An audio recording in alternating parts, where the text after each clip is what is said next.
Yan, so saksak natin, no? Ayan, saksak natin. Tapos, angat. Ayun, labas yung logo na BSU. Yun, no? Tapos, HDMI input po yan. Naka-HDMI input. So, check natin yung 1.8. Ayan, nakaset na po yung back converter natin dito. Ayan, meron na po siyang 1.8. Goods na.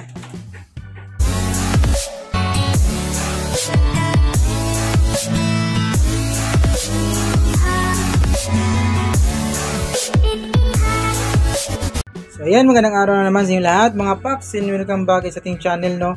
So, sa araw na to, meron tayong gagawin, bali isang BSU na,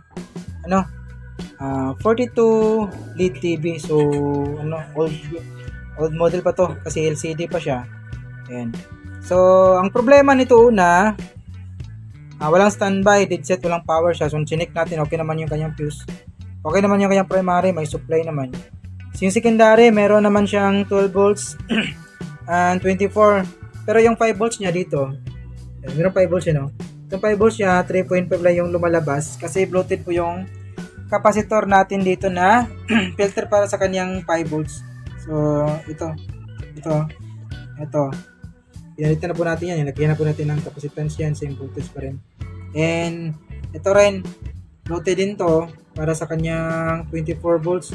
So, pinalitan na po natin yan. Ito po yung kanyang zero, mga bloated capacitor. So, napalitan na po natin yan. And, gumana na po siya. Nag-o-on na po yung unit natin pero wala po siyang picture. So, ito po siya. Stop natin. Then, umilaw yung BSU na logo. Ayan. Bukas din yung backlight niya pero wala siyang picture. Ayan. Kita ba? Ayan o. Umilaw yung kanyang backlight pero wala po siyang picture. So, hindi backlight to. Recent pala kasi LCD pa to. So, yun lang. Pwede rin tawaging backlight yan. So, walang picture. So, ngayon, gagawin natin. Bunutin muna natin to. Tapos, try natin initin tong tatlong capacitor dito sa may T-con board natin. Yan. So, naka-settings po tayo dyan na sa 380. Yung settings natin. Iinitin lang natin to, yung kanyang tatlong capacitor. Bali yung capacitor na yan, yung value niya is 100 volts. Anyway, 100 UA pala over 16 volts. So, iinitin po natin yan. Hanggang sa, ayun. Buo na yung 386 natin. Iinitin po natin to.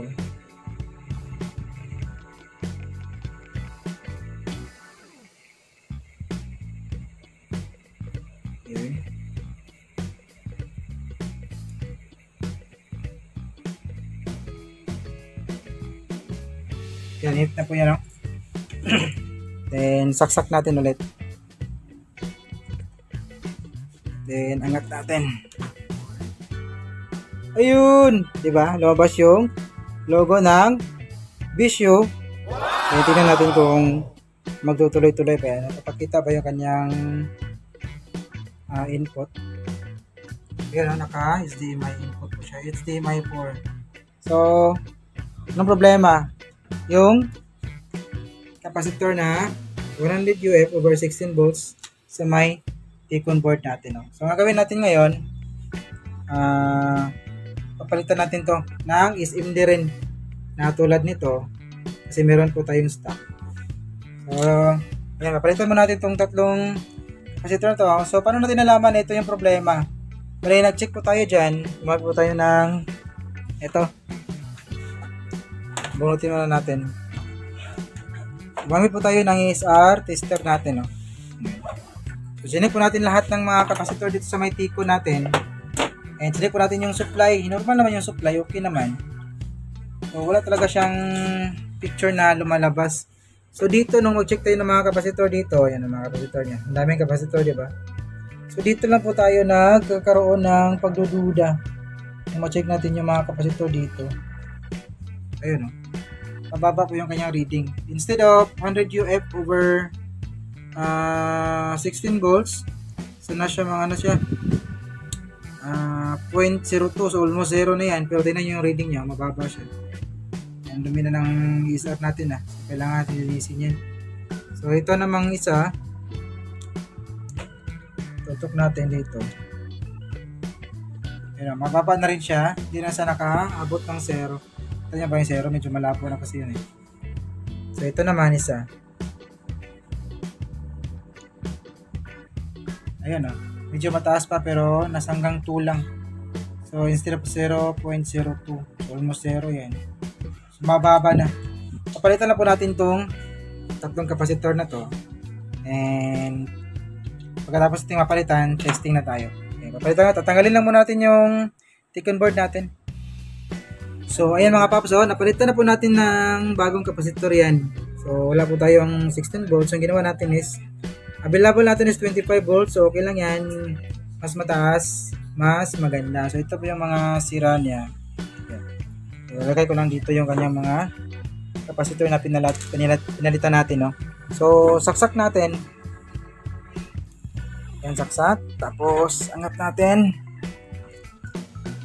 So tingnan nyo, ganun pa rin yung resulta, di ba?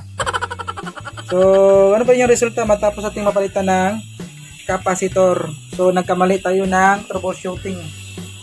So nung ininit natin to, minutin ko lang muna.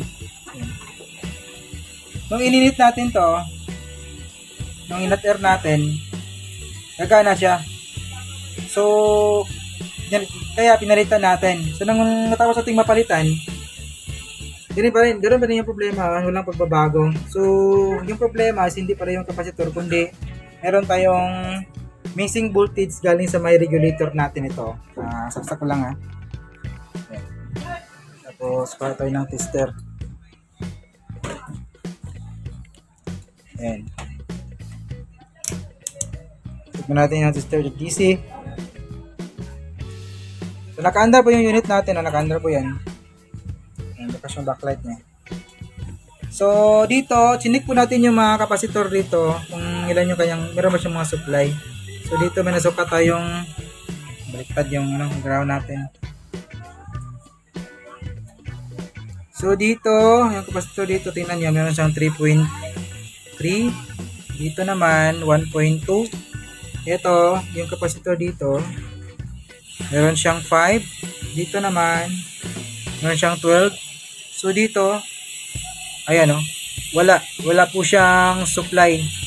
So ang supply nito, dapat meron siyang 1.8, pero wala pong lumalabas na 1.8 dyan. And then galing yung 1.8 dito sa may regulator natin na to. Ayan. Yun wala rin siya. Wala. So meron siyang in. Ayan meron siyang 3.2 na in. Galing yan dito. Ayan, galing yan dito sa may rig na to. Papasok sa supply dito para makalabas yung 1.8, pero walang lumalabas na 1.8 dito. So meron siyang input 3.2. Ito lang yung ground niya, pero wala po siyang out na 1.8. So nung inat air natin ulit yung bagong kapasitor natin, napagana natin yung ulit napagana natin ulit yung unit. Kasi nga nakala ko na yung kapasitor at saka ito ininit din natin, gumagana yung unit natin. Ito pala yung problema.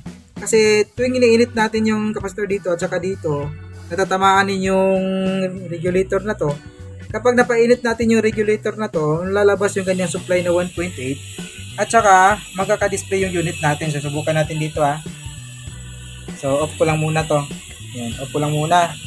Tapos initin natin yung mismong regulator na yan.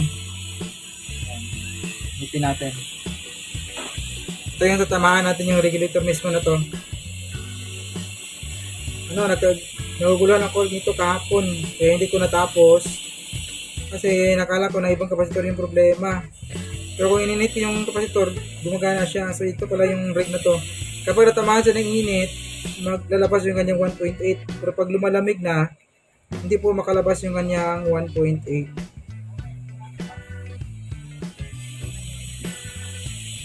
Yan, init na yan. Init na yan So saksak ko lang. Ito. Saksak ko lang, tapos tutok tayo dito. Ayun, no? Lumabas yung kanyang 1.8, diba? Matapos ito mainit, hot air natin, lumabas po yung kanyang 1.8. So, tingnan natin kung meron siyang display. Hira na. Wait. Ayan. So, yan, angat natin. Ayun, no? Labas yung kanyang no signal. Meron na po siyang display. No signal. Ayan. Yun. So, ang gagawin natin ngayon, kasi wala po tayong ganitong regulator. Meron na po tayong ni-red. Ano? Ito, oh. Nakaset na po to ng 1.8. Na-adjust na po natin to. Tapos yung kanyang input supply is 5 volts. So, ito yung ikakabit natin dito. Then, tatanggalin natin yung parts na to. Ayan.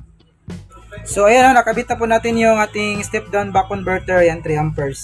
So, 1.8 po yung naset natin dito. Ayan yung kanyang connection.